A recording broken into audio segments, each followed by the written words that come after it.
감사드립니다.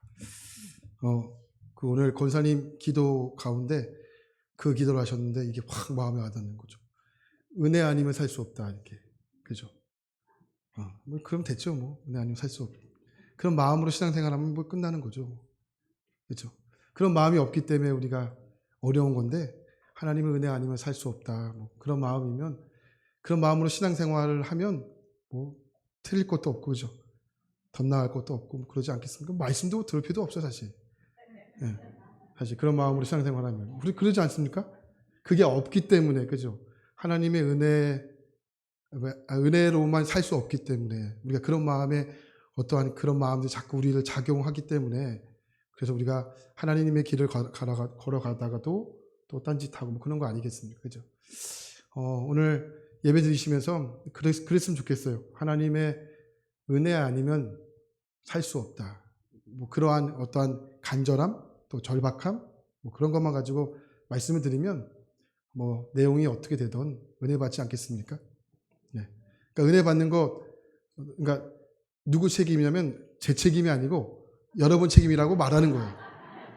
제가 아무리 뭐 준비를 못해도 은혜를 못 받으면 제 책임이 아니고 여러분 책임이에요. 그러니까 제 책임으로 돌리지 마시고 여러분 책임으로 돌리시면 된다. 그 말씀을 드리고 싶었습니다. 에베소서는요, 6장으로 구성되어 있어요.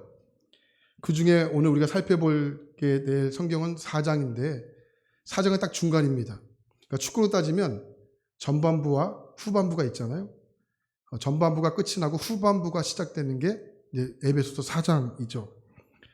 사도 바울이 그 에베소서의 전반부를 1장부터 3장까지 말하면서 뭐 여러 가지를 이야기했지만 하나로 압축하면 바른 믿음과 바른 지식을 가져야 된다. 그걸 얘기했어요.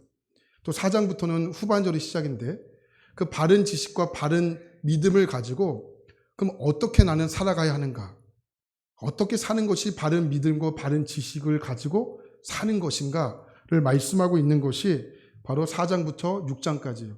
더 쉽게 정리하면 1장부터 3장까지는 믿음을 얘기했다면 4장부터 6장까지는 삶을 이야기하는 것이다. 결국은 믿음과 삶은 연결되어야 한다. 그것을 에베소서에서 말씀하고 있는 것이죠. 자, 우리가 하나님의 자녀잖아요. 하나님의 자녀로 예배를 잘 드려야 되겠죠. 또 기도 생활 잘해야 되겠죠. 봉사도 잘해야 되죠.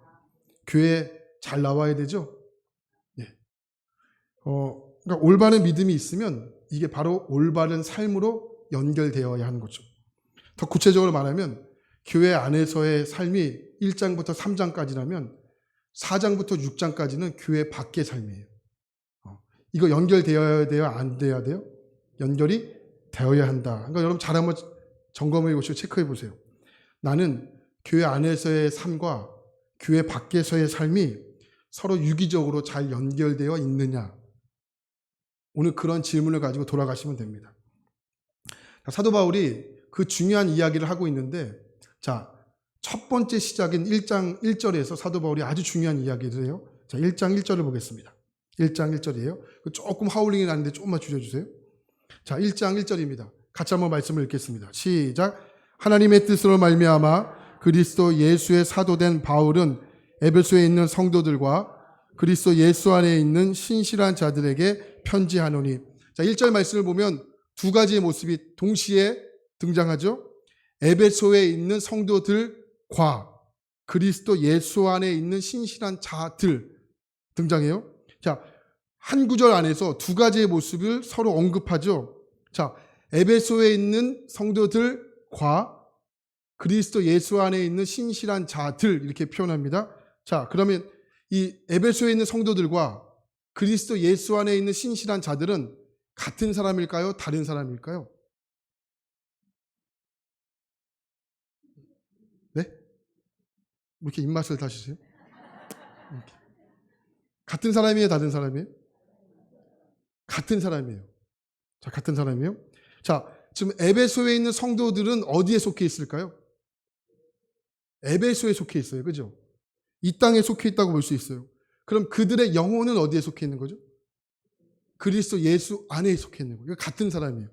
쉽게 말하면 여러분, 우리 만수교회 여러분들은 육신이 어디에 속해 있어요? 만수동에 속해 있죠. 서창동에 속해 있고 뭐 도림동에 속해 있고 논현동에 속해 있고 하지만 우리의 영혼은 그리스도 예수 안에 속해 있다. 그 말을 하고 있는 거예요. 그러니까 여러분 성경에서 말하는 우리의 삶은요 절대 분리된 삶이 아니에요. 왜요? 에베소에 있는 성도들은 세상에 있고 그리스도 예수 안에 있는 사람들 하나님이 속해 있기 때문에 절대 분리적으로 이야기하지 않습니다. 성경은. 그러니까 우리가 여러분 세상에서 분리돼야 돼 이거 잘못된 거예요. 우리는 분리되면 안 됩니다. 그럼 어떻게 살아야 되냐? 구별되게 살아야 돼요. 구별되게 사는 겁니다. 에베소가 어떠한 도시였냐면 이 로마가 통치하는 모든 도시들 가운데 가장 음란했던 도시예요. 고린도와 에베소가 가장 음란했던 도시였거든요. 특별히 이 에베소는 다산을 상징하는 그 여신이었던 아데미를 숭배했던 그런 도시였잖아요. 그러니까 아데미를 예배했다고요. 아데미를. 여러분 아데미를 섬기는 방법은 이게 참 뭐라 그럴까 매우 입에 담기 힘들 정도로 추악했어요. 아데미를 섬기는 신전에는 그 신전 지하에는 수많은 예배할 수 있는 장소들이 있었거든요. 우리가 이야기하면 예배하는 장소지만 그들이 이야기하는 그 장소는요 음란한 장소였어요. 그러니까 그 신전을 섬기는 여사제들과 성적인 관계를 맺는 장소였다고요. 그러니 여러분 에베소가 얼마나 성적으로 음란했고 타락했던 장소였겠습니까? 매움의 집합소였고 이게 매춘의 소굴이었어요. 정말 상상하기 어려웠습니다. 이 당시 통용하는 동전, 그림, 이 모든 문화적인 것들도 다 음란한 그림들과 장식들로 다 통용되었어요. 그래서 여러분 에베소 얼마나 음란했던 장소였겠습니까? 어렸을 때부터 아이들이요 이거 보고 자란 거예요. 동전이 보니까 성적인 상징들, 그림도 성적인 것들. 그러니까 그들에게 있어서 음란은요 이게 죄가 아니었다고요. 그들에게 있어서는 예배였고 그들에게 있어서는 문화였다고요. 그러니까 어렸을 때부터 그것을 보고 자란 거예요. 노년이 되기까지. 그러니까 그들에게 있어서는 음란은 그들에게 있어서는 예배였고 문화였습니다. 근데 에베소에 어떤 일이 벌어졌냐면 성령이 임한 거예요. 그 에베소 땅에 성령이 임하게 되자 예수를 구주로 고백하게 되자 놀라운 일이 벌어지게 되는데 지금까지는 그들이 음란을 예배로 섬겨왔던 그들이 야 이거 죄구나. 그러니까 음란이 예배가 아니었구나. 음란이 죄구나. 심각성을 알게 된 거예요. 그러니 이제는 그들이 음란을 보기도 싫은 거예요. 쳐다보기도 싫은 거예요. 죄니까. 그럼 어떻게 해야 됩니까? 에베소로부터 분리되면 되잖아요. 그죠? 근데 성경은 뭐라 하냐? 분리되지 말라는 거예요. 야, 분리되지 말고 더 깊이 들어가 그들과 구별된 삶을 살아가는 거예요. 그래서 여러분 에베소와 구별된 삶을 살아가라. 이거 이야기하는 게 에베소서라는 성경이라는 거예요. 사도 바울이 편지를 쓴 거죠. 그러니 어떻게 믿음과 삶이 분리될 수가 있겠느냐. 그 이야기를 바로 4장부터 그 말씀을 하고 있는 거죠. 자, 그러니 1장부터 3장까지는 믿음과 지식을 이야기하고 4장부터 6장까지는 삶을 이야기한다. 이렇게 머릿속에 집어넣으시고 4장 1절을 보자고요. 그럼 왜 4장 1절이 쓰여졌는지를 알게 될 거예요. 자, 4장 1절. 자, 같이 한번 보겠습니다. 시작. 그러므로 주 안에서 갇힌 내가 너희를 권하노니 너희가 부르심을 받은 일에 합당하게 행하여. 여러분 4장 1절이 왜 그러므로라는 접속사로 시작했는지 아시겠죠? 왜요? 3장에서 말씀하고 있는 그 믿음과 이제 4장부터 말씀하고 싶어하는 삶을 연결시키기 위해서요. 자, 너희들이 1장부터 3장까지 믿음과 바른 지식에 대해서 잘 들었지? 그러므로 너희는 그 들은 말씀과 지식을 가지고 더 에베소로 들어가 그들과 구별된 삶을 살아야 된다. 그 말씀을 하고 있는 것이 4장의 시작이었다는 겁니다. 자, 그런데 4장을 시작하면서 사도 바울이 아주 중요한 표현을 쓰고 있어요. 갇혔다라는 표현이에요. 어디서? 주 안에서 갇혔다. 여러분 우리도 어딘가 갇혀 있다. 여러분 어딘가 갇혀 있다고 생각해 보세요. 그럼 여러분 어떠시죠? 개인적인 처지에서 보면 이게 아픔이에요. 그죠? 이게 고난이라고요. 갇혀 있다는 표현은. 여러분 사도 바울도요. 이 고난과 아픔이 찾아왔을 때 그 의미를 알았을까요? 여러분 한번 생각해 보세요. 여러분들에게 고난이 왔어요. 아픔이 왔다고요. 그 고난과 그 아픔의 의미를 알고 맞이하시는 분 계세요? 없다고요. 그죠? 알고 맞이하시는 분이 없어요. 맞잖아요. 제가 뭐 이상한 얘기 하나요? 없다고요. 사도 바울도 몰랐다고요. 사도 바울도 고난과 아픔이 찾아왔을 때 그 의미를 몰랐다고요. 근데 시간이 지나다 보니까 하나님으로 인해서 깨달아지는 거잖아요. 그러니까 고난과 아픔이 찾아왔을 때 알지 못하는 게 인간의 한계라면 그것이 시간이 지남으로써 하나님을 경험하고 하나님을 만남으로써 은혜를 깨닫게 되면서 야, 이래서 고난을 주셨구나. 이래서 아픔을 주셨구나. 이게 전적으로 하나님의 은혜로 깨달아지는 거라고요. 이게 에베소에 있는 성도들과 그리스도 예수 안에 있는 그리스도 예수 안에 있는 자녀들과 함께 살아가는 우리의 인간적인 모습이라는 거예요. 할렐루야. 그러니 여러분, 우리 에베소에 있는 성도들이 맞아요. 하지만 우리의 본 모습은 어디로 넘어가야 되는 거예요? 패스오버 돼야 되는 거예요? 그리스도 예수 안에 있는 자로 가야 된다는 거예요. 뭐로? 하나님의 전적인 은혜로 가야 한다는 거죠. 사도 바울도 마찬가지였어요. 예수님 만났죠. 그러니까 주님밖에 순종한 것밖에 없는데 이상하게 쫓겨요. 이상하게 굶어요. 갇혀요. 매를 맞아요. 처음에 몰랐다고요. 하지만 점차적으로 하나님을 만나면서 아, 이래서 하나님이 이걸 주셨구나. 이래서 만나게 하셨구나. 이걸 경험하게 하셨구나. 깨달아지는 거라고요. 자, 그래서 1절 말씀을 보면 사도 바울이 그냥 갇힌 것이 아니고 아주 중요한 표현을 해요. 어디에 갇혀 있다? 주 안에서 갇혀 있다. 이렇게 말한 겁니다. 그러면서 뭐라고 얘기하냐면 너희가 부르심을 받은 일에 합당하게 행하라는 거예요. 합당하게 행하라. 그럼 지금 생각해 보면 우리가 청소년과 청년들에게 한 가지 잘못된 그림을 하나 심어줬다는 생각을 했어요. 그게 뭐냐면 소위 비전 컴플렉스예요. 여러분, 저도 학생 시절 때 교회에서 비전을 많이 가지십시오. 이렇게 많이 이야기를 듣고 자랐거든요. 교회에서 많이 비전을 가져야 된다. 이렇게 많이 이야기를 많이 듣고 자랐습니다. 그래서 여러분, 여름 수련회가 끝나거나 겨울 수련회가 끝나거나 특별히 부흥회가 끝나거나 그러면 마지막 날에 은혜 받은 것을 기억하고 열기 속에 결단해요. 너 이번에 하나님께 어떤 비전을 받았어? 막 이렇게 물어요. 그럼 비전 받는 게 없거든요, 사실. 그럼 마음이 좀 캥겨요. 이거 비전을 받았다고 얘기해야 될 건데 받은 게 솔직히 없어요. 왜냐면 여러분, 은혜 받았지만 비전을 못 받을 수 있잖아요. 아니에요? 그럴 수 있잖아요. 그러니까 물어요. 너 어떤 비전 받았어? 이렇게 물어요. 그럼 비전을 안 받았다고 얘기하면 마음이 좀 그렇고 받았다고 얘기해도 좀 그래. 그래서 마음이 좀 캥김이 있어요. 그래서 어떤 친구는 막 비전을 막 짜내요. 이거 받았어요. 이거 받았어요. 비전을 막 짜낸다니까요. 여러분, 오늘 부르심이라는 단어가 등장하는데 그러면서 이렇게 이야기합니다. 너희가 부르심을 받은 일에 합당하게 행하라 이렇게 얘기하죠. 이게 행하라라는 단어가 헬라어 보니까 페리파테오라는 단어예요. 페리파테오, 이게 뭐냐면 살아라 이런 뜻이에요. 새 버전을 보면 좀 더 쉽게 이야기할 수 있을 것 같은데 그러므로 주님 안에서 갇힌 몸이 된 내가 너희에게 권합니다. 여러분들은 부르심을 받았으니 그 부르심에 합당하게 어떻게 해요? 살아가십시오 이렇게 얘기하죠.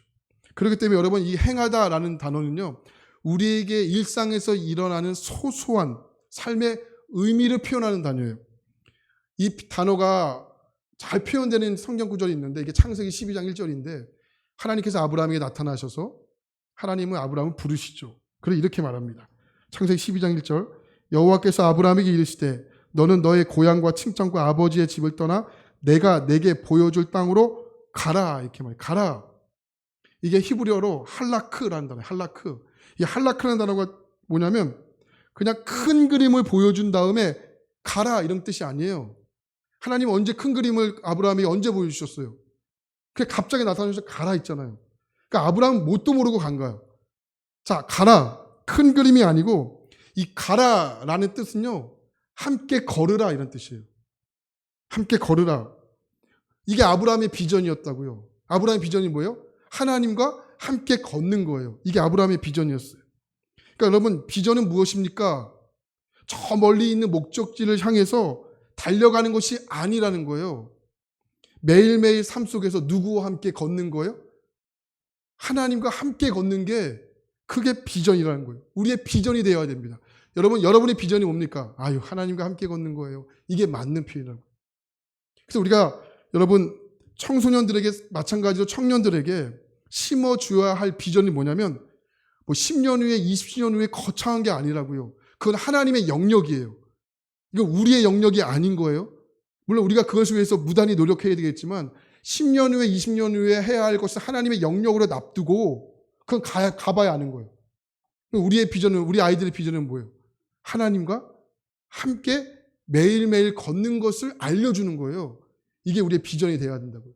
요즘에 이것을 가리켜 동행이라고 이야기하지 않습니까? 하나님과 함께 동행하라고, 예수님과 함께 동행하라고 이렇게 이야기하죠. 사도 바울이요, 오늘 부르심에 합당하게 살라고 말하는 겁니다. 그럼 부르심에 합당하게 살라고 했을 때 그 구체적인 게 뭐냐? 2절에 나와 있는 거예요. 2절 볼까요? 자, 2절입니다.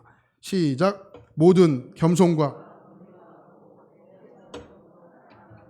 서로 용납하고. 잘 보세요. 겸손, 온유, 오래 참음, 사랑, 용납. 3절에 보니까 평안. 이 6가지 덕목이요 나와 있는데 이 6가지 덕목을 자세하게 설명하고 있습니까? 설명하지 않아요. 설명이 없습니다. 근데 여러분 이 6가지 덕목을 잘 보시면 우리의 일상에서 일어나는 이게 평범한 신앙과 삶과 관련되어 있는 말씀이에요. 왜요? 이게 우리의 부르심이기 때문에 그래요.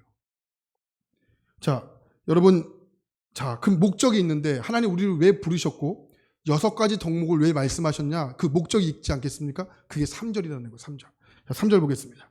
시작. 평안에 매는 줄로 성령이 하나 되게 하신 것을 힘써 지키라. 자, 우리를 부르신 목적이 뭐냐면 6가지의 덕목을 가지고 성령께서 하나 되게 하신 것을 어떻게 해요? 힘써 지키라. 힘써 지키라. 이게 우리의 부르심이라는 거예요. 자, 그래서 여러분 3절부터 6절까지 말씀해 보면 하나라는 표현이 8번 등장을 해요. 왜 그렇습니까? 교회의 속성이 예수님의 머리 되시고 그 머리 대신 각 지체가 하나이기 때문에 그래요. 교회의 속성은 하나입니다. 그래서 우리는 뭐예요? 그 예수 그리스도의 머리 대신 그 주님의 자녀인 우리들이 예수님의 속성을 닮아 하나 되는 일에 힘써 지키는 것이 우리가 하나님께서 부르신 이유라는 거예요. 그러니까 여러분, 하나님은 나를 왜 부르셨습니까? 하나 되게 하게 부르셨어요. 나 잘나기 위해서 부르셨어요? 아니에요. 나 못나게 부르셨어요? 아니에요. 하나 되게 하시기 위해서 부르셨다. 교회 마찬가지잖아요. 교회도요, 교회를 병들게 하고 상하게 하는 여러 가지 죄들이 있잖아요. 뭐 음란이 될 수도 있고 시기, 질투, 여러 가지 죄들도 될 수 있거든요. 그런데 이 모든 죄들은요, 교회를 병들게 하고 공동체를 병들게 해요. 하지만 분열과 다툼은요, 병든 것을 넘어 하나 되지 못하고 분열시켜요. 분열시킵니다. 그래서 사도 바울은요, 교회를 향해 편지를 쓰면서 죄에 대해서 여러 가지 덕목을 썼거든요. 그 중에 음란에 대한 덕목도 썼어요. 음란에 대한 언급도 했고요. 또 시기, 질투, 여러 가지의 언급도 했지만 가장 심각하게 언급한 것이 분열과 다툼이에요. 자, 우리 빌립보서 4장 2절 말씀을 함께 보겠습니다. 빌립보서 4장 2절입니다. 시작. 내가 유오디아를 권하고 순두개를 권하노니 주 안에서 같은 마음을 품으라. 어떤 마음? 같은 마음. 이해하고 들으십시오. 이 빌립보 교회는 조금 특이해요. 빌립보 교회는 왜 특이하냐면 유럽에서 처음으로 생겨진 교회였거든요. 사도 바울이 원래 어디로 가고 싶었어요?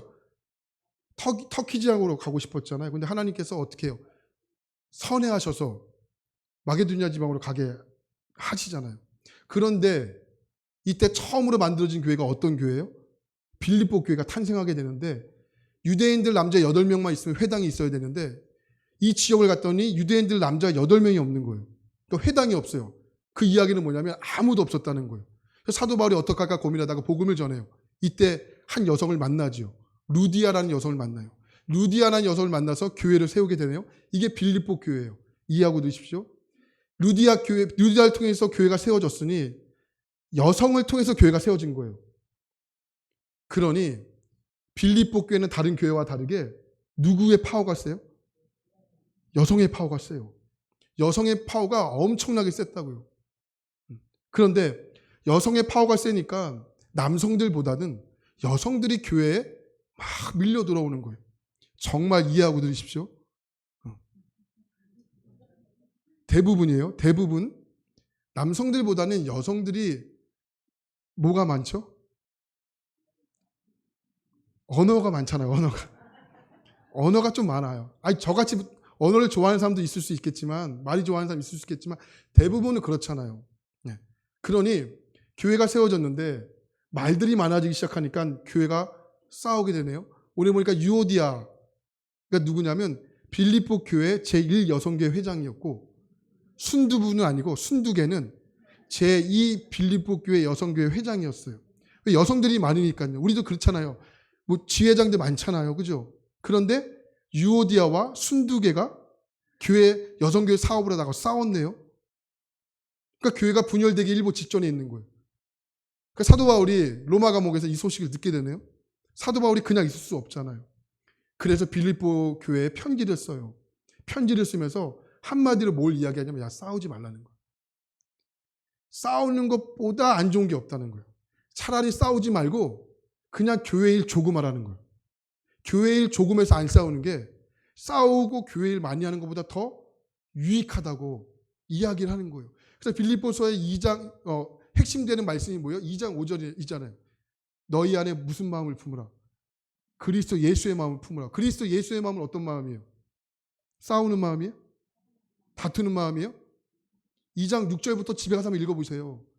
그리스도 예수의 마음은요, 간단해요. 싸우지 않는 마음이라는 거예요. 남보다 나를 낮게 여기면 싸울 필요가 없다는 거죠. 그러니까 싸우지 않아야 된다. 교회 싸우지 말아야 된다. 그 이야기를 하는 것이 빌립보서 성경의 말씀이라고요. 사도 바울이 편지를 빨리 쓰죠. 빨리 화해해라. 교회가 분열되면 안 된다.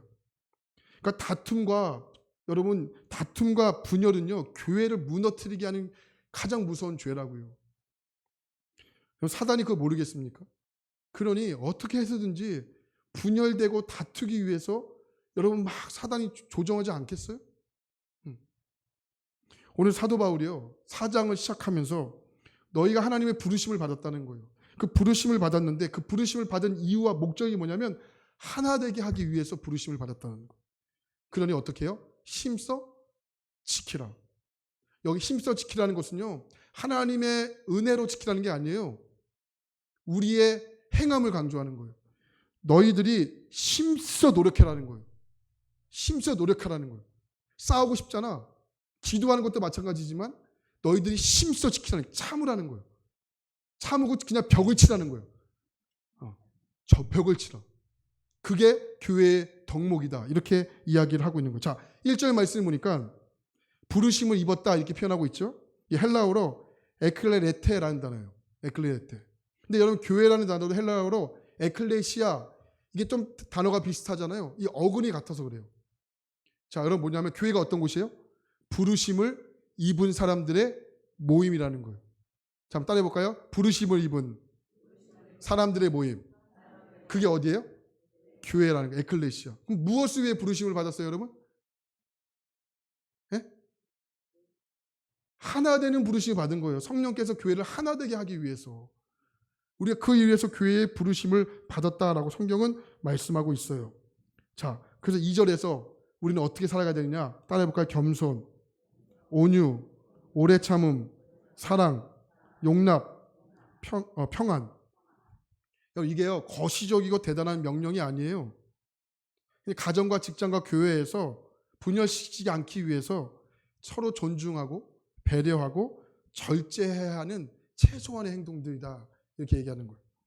실제로 어느 교회에서요, 성도들이 교제할 수 있는 장소가 없어요. 그래서 어떻게 할까 고민하다가 교회에서 카페를 이렇게 만들기로 교회 이렇게 당회에서 결의를 했어요. 그래서 이제 교회에서 카페를 이렇게 만들고 이렇게 만들다가 리모델링이 다 끝나게 됐어요. 그래서 목사님께서 카페에다가 어떤 말씀을 액자를 걸을까 이렇게 고민하는데, 기도하는데 하나님께서 자꾸 목사님 마음속에 이 말씀을 주시는 거예요. 갈라디아서 15장 15절 말씀을 보면 이 말씀이에요. 그러나 여러분들이 서로 헐뜯고 해친다면 둘 다 멸망할 것입니다. 그렇게 되지 않도록 조심하십시오. 여러분, 이 말씀이요, 카페랑 어울려요? 카페랑 어울립니까? 여러분, 오늘 우리가 이 말씀을 카페에 건다고 생각해 보세요. 카페는 뭔가 밝아야 되잖아요. 그죠?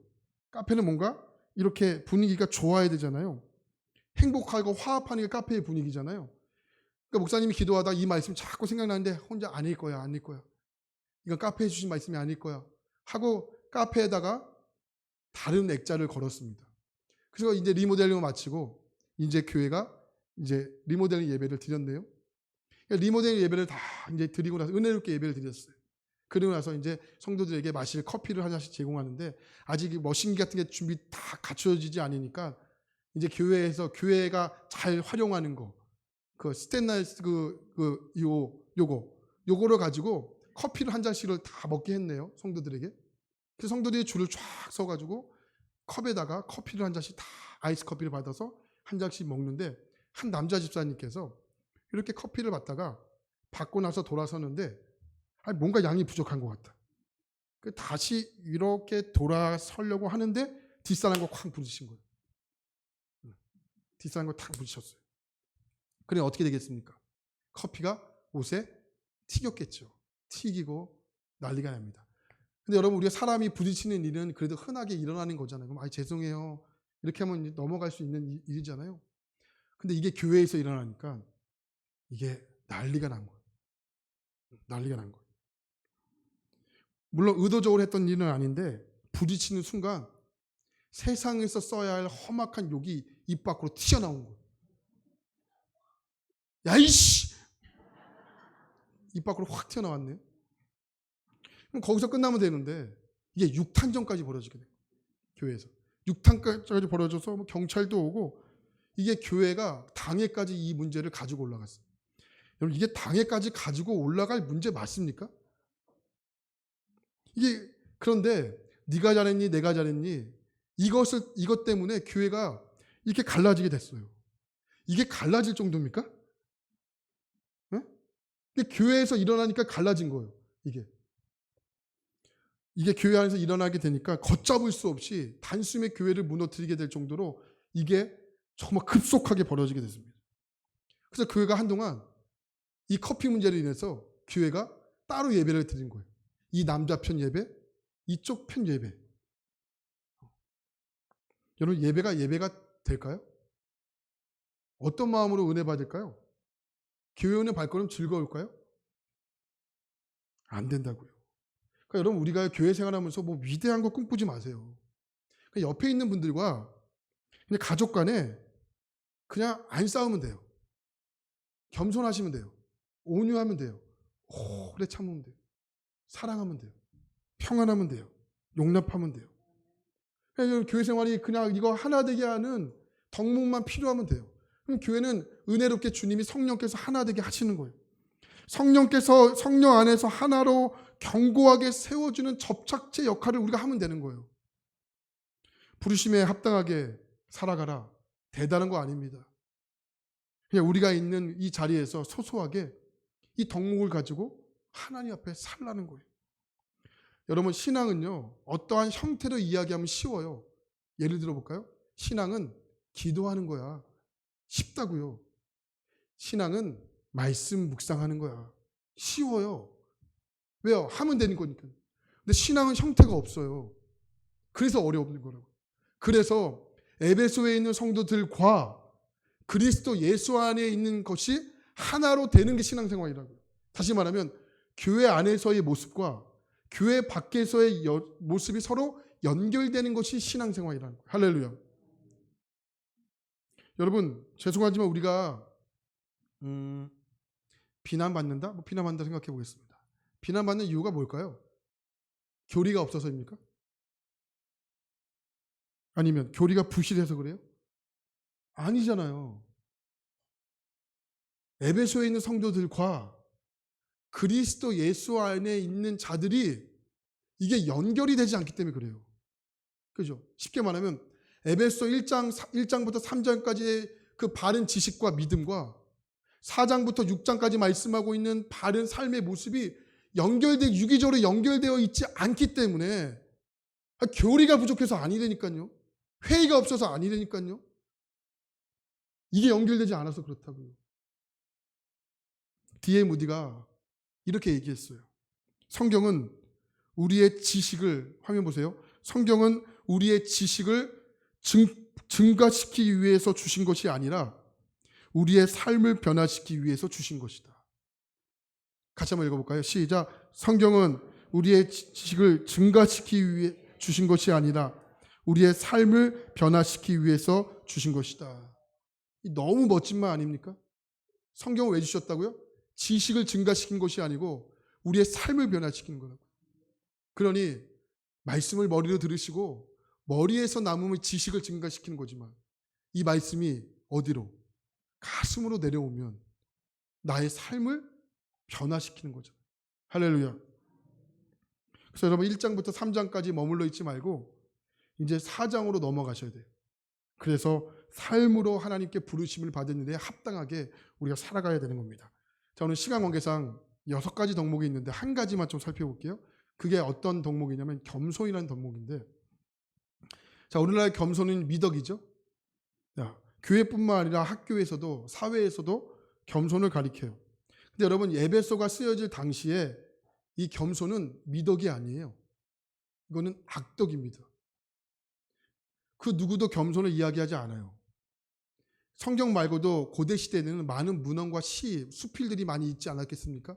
그 많은 문헌들 가운데 겸손이라는 표현을 찾아보기가 어려워요. 왜 어려울까요? 다른 사람 앞에서 나를 낮추고 다른 사람들을 높이는 게 이게 로마 사회에서는 절대로 덕목이 아니기 때문에 그래요. 로마 사회는 어떤 사회예요? 나의 힘이 중요하잖아요. 나의 경쟁이 중요해요. 그러니까 다른 사람 앞에서 나를 낮추는 것을 절대 겸손이 아니고 이건 악덕이라고요. 사도 바울이 오늘 에베소 교회 편지를 쓰면서 겸손하라, 미덕을 이야기해요. 사도 바울이 이거 몰랐을까요? 사도 바울의 시민권이 어디에 있어요? 로마에 있잖아요. 그러니까 로마의 문화를 몰랐을까요? 팽배적인 로마의 문화를 몰랐을까? 알았다고요. 겸손은 악덕이구나. 근데 사도 바울이 알매도 불구하고 겸손이라는 단어를 써요. 왜 그래요? 사도 바울은 에베소에 있는 성도들과도 살아가지만 그리스도 예수 안에 있는 사람들과 함께 살아가기 때문에 겸손의 왕이신 예수 그리스도이기 때문에 겸손을 쓸 수밖에 없는 거라고요. 예수님께서 잡히셨죠. 잡히시던 밤이었어요. 밤에 제자들과 함께 다락방에 모이셨죠. 그리고 떡과 포도주를 함께 나누시면서 내가 죽을 거다 말씀하시죠. 그리고 마지막에 뭘 행하시죠? 세족식을 행하시잖아요. 세족식을 행합니다. 자, 여러분 유대 문화를 좀 아셔야 되는데 유대 문화는요. 이게 손님이 집으로 찾아오면 발을 닦아주는 문화가 있어요. 다 아시죠 이거는? 자, 누가 닦아줄까요? 종이 닦아줘요? 에? 종이 닦아줘요. 왜 이렇게 싸워? 이거 하나 되게 하려니까 왜 이렇게 싸워요? 싸우지 말라니까. 누가 닦아주면 어때요? 닦아주면 되지. 맨 처음엔 종이 닦아줘요. 그 다음 종이 없으면 누가 닦아줘요? 주인이 닦아주면 되죠. 그죠? 여기까지는 우리가 보편적으로 알아요. 아, 종이 없으면 주인 닦아주면 되구나. 종도 없고 주인도 없어요. 그럼 누가 닦아주면 되죠? 자기가 닦으면 돼요? 누군가 닦으면 돼. 그죠? 그러니까 근데 문화라는 게 있잖아요. 종도 없고 주인도 없어요. 그럼 누가 닦아줘요? 먼저 온 손님이 닦아주는 거예요. 먼저 온 손님이. 그러니까 내가 첫 번째 손님이에요. 첫 번째는 누구 닦아주면 돼요? 두 번째 닦아주면 돼요? 세 번째 손님은 누가 닦아주면 돼요? 두 번째 손님이 닦아주면 돼요? 그죠? 먼저 왔으니까. 예? 싸우지 마세요. 싸우는 거 안 좋아? 자, 이게 문화였다고요. 근데 여러분, 그 겟세마네 동상에서 예루살렘으로 오기까지는 깊은 계곡을 몇 개를 넘어야 돼요. 근데 이 당시에 유대인 사람들은 뭘 신고 다녔죠? 샌들을 신고 다녔잖아요. 근데 뭐가 많아요? 깊은 계곡을 넘어야 되니까, 산을 넘어야 되니까. 발에 먼지가 많겠죠. 근데 돌아왔는데 종이 없네요. 집주인도 없어. 그럼 누가 닦아줘야 돼요? 먼저 온 제자가 닦아줘야 되잖아요. 제자들을. 그죠? 근데 닦아줄 생각을 안 해요. 왜 닦아줄 생각 안 해요? 닦음을 받을 생각만 하는 거야. 야, 저놈 내 발을 안 닦아? 저놈 내 발을 안 닦아? 야, 내가 너보다 제자가 된 지가 얼마나 오래됐는데? 그런 마음이 은근슬쩍 있는 거예요. 아무도 발을 닦아줄 생각을 안 하는 거야. 이때 어느 한 분께서 일어나셔서 허리에 수건을 두르시고 얘들아 내가 닦아주마. 누구시죠? 예수님. 예수님을 닦을 게 아니라고요. 근데 예수님께서 허리에 수건을 두르시고 제자들을 둘러 모으시고 제자들의 발을 닦아주기 시작했다. 사도 바울이요. 로마의 문화로 보면 이건 맞지 않는 거라고. 예수님이 지금 악덕을 하는 거라고요. 근데 사도 바울은 로마의 문화를 알매도 불구하고 에베소 교회 성도들에게 그 문화를 넘는 하나님의 말씀을 전하고 있는 거예요. 에베소 성도들이여 겸손하십시오. 그 뭐냐? 이 당시에 로마의 문화와 신앙으로 싸우라는 거예요. 할렐루야. 말씀으로 이기라는 거예요. 왜? 우리 주님이 그렇게 하셨기 때문에. 그렇다면 오늘 여러분 우리 가운데 겸손이 있다면 이 겸손을 위해서 우리가 무단히 노력한다면 성령께서 하나 되게 하시는 일을 위해서 우리가 힘써 지키는 것이 아니겠습니까? 자, 온유, 오래 참음, 사랑, 평안, 용납, 이것을 위해서 우리가 부르심을 받았습니다. 자, 그럼 누구 차례일까요? 예수님께서 하셨어요. 그럼 누구 차례예요? 네? 자꾸 아까부터 입맛을 다치세요. 누구 차례? 우리 차례잖아요. 우리가 할 차례잖아요. 우리가 이 6가지 덕목을 힘써 지켜야 할 차례라고요. 왜요? 우리가 이것을 위해서 부르심을 받았다니까요. 우리가 이것을 위해서 부르심을 받은 거. 주님의 부르심이 거창한 거 아니라고요. 주님의 부르심이 세계 변화시킨 거 아니라고요. 주님의 부르심은 성령께서 하나 되게 하시기 위해서 우리를 부르신 거예요. 이거 위해서 주님이 부르신 거예요. 그러니까 이것을 위해서 힘써 지키는 거예요. 할렐루야.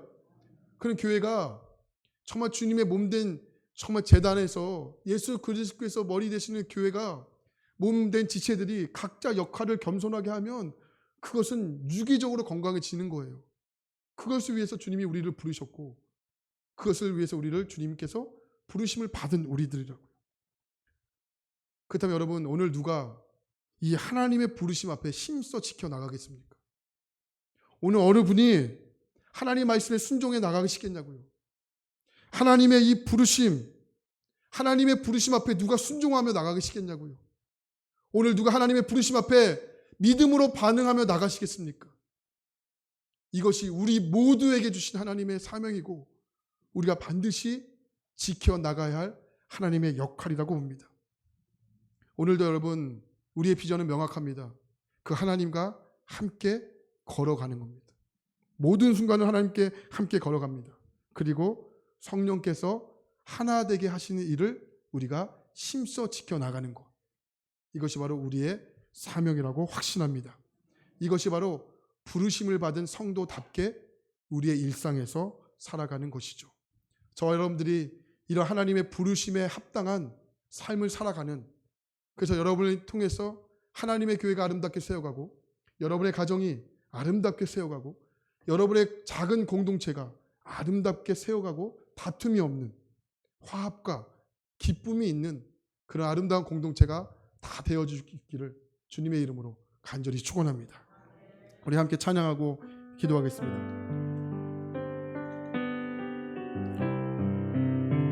우리 많이 불렀던 찬양인데요, 이 믿음 더욱 굳세라, 이 찬양 함께 찬양하시면서 말씀을 결단하겠습니다.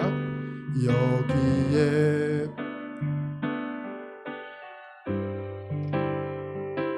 주의 은총 받은 자여라. 주께서 이 자리에, 주께서 이 자리에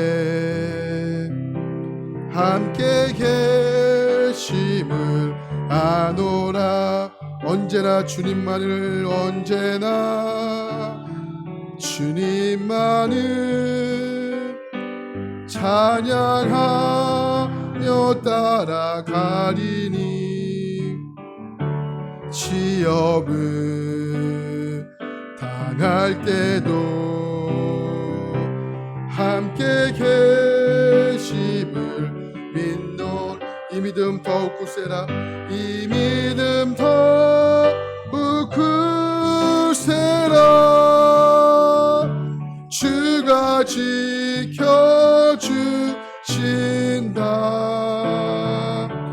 어두운 밤에도 주의 밝은 빛 인도하여 주신다. 주님이 뜻하신 일, 주님이 뜻하신 일 헤아리기 어렵더라도 언제나 주 뜻 안에 언제나 주 뜻 안에 내가 있음을 아노라. 내가 있음을 아노라. 사랑과 말씀 나를 더욱 새롭게 하니, 나를 더욱 새롭게 하니. 때로는 넘어져 최후 승리를 믿노라. 최후 승리를 우리 결단하시면서 이 믿음 더욱 굳세라. 주가 지켜주신다.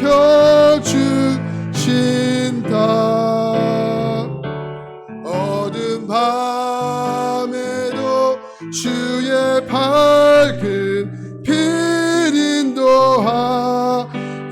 우리 다시 한번 이 믿음 더욱 굳세라. 이 믿음 더욱 굳세라. 누가 지켜주십니까? 주가 지켜주신다.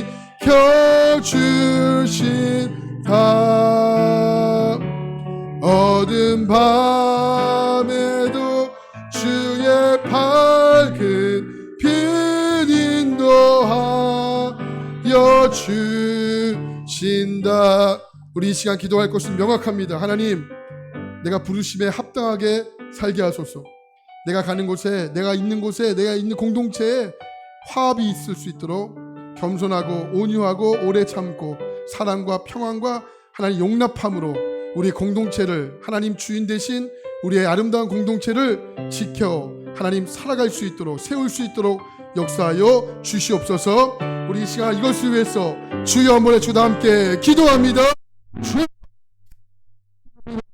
하나님, 이를 위해서 우리가 힘써 지키게 하시옵소서. 하나님, 성령께서 하나 되시게 하신 일을 위해서 힘써 지키게 하시옵소서. 하나님, 내가 겸손과 온유와 오래 참음과 사랑과 용납과 평안과 같이 하나 되게 하는 덕목이 필요합니다. 주님, 나에게 은혜를 주셔서 이 견고하게 세우는 접착제와 같은 그런 역할을 하게 하여 주옵소서. 언제나 어디서나 하나님의 부르심에 받은 자녀답게 하나님 에베소에 있는 성도들과 그리스도 예수 안에 있는 하나님 신실한 자들이 우리 모두가 되게 하여 주시고, 그 일을 위해서 우리 모두가 기도하며 살아내는 복된 자녀가 되게 역사하여 주시옵소서. 우리 주님이 걸어가셨던 그 겸손의 길을 우리가 걷기를 원합니다. 하나님, 우리에게 성령을 부어주셔서 하나 되게 하신 일을 위해서 우리의 부르심에 합당하게 살아가게 하시고, 그 일을 위해서 우리가 승리하며 살아가도록 역사하여 주옵소서. 오늘 누가 하나님의 부르심 앞에 반응하겠습니까? 오늘 누가 하나님의 부르심 앞에 순종하며 나가겠습니까? 하나님, 내가 주의 말씀 앞에, 부르심 앞에 순종하며 나가겠다고 결정하는 이 아침 되기를 원합니다. 성령님, 역사하소서. 붙잡아 주소서. 하나님, 그렇습니다. 우리 하나님의 부르심에 합당하게 살게 하기 위해서 우리를 부르셨습니다. 성령께서 하나 되게 하시는 일 위해서 우리에게 힘써 지키라고 말씀하시는데, 하나님, 오늘 우리가 있는 공동체, 우리가 있는 하나님 가정, 또한 직장, 또한 교회 공동체, 또한 속회 공동체, 우리가 있는 공동체들이 나를 통해서 하나 되게 하는 접착제 역할을 감당하게 도와주십시오. 성령께서 하나 되게 하시기를 위해서 우리가 힘써 지키길 원합니다.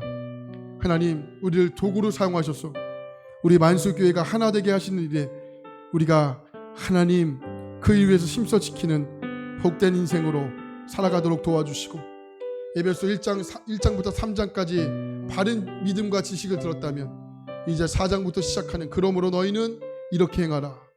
우리의 삶을 통하여 하나님의 역사가, 하나님의 영광이 드러나는 복된 삶으로 살아가게 하시옵소서.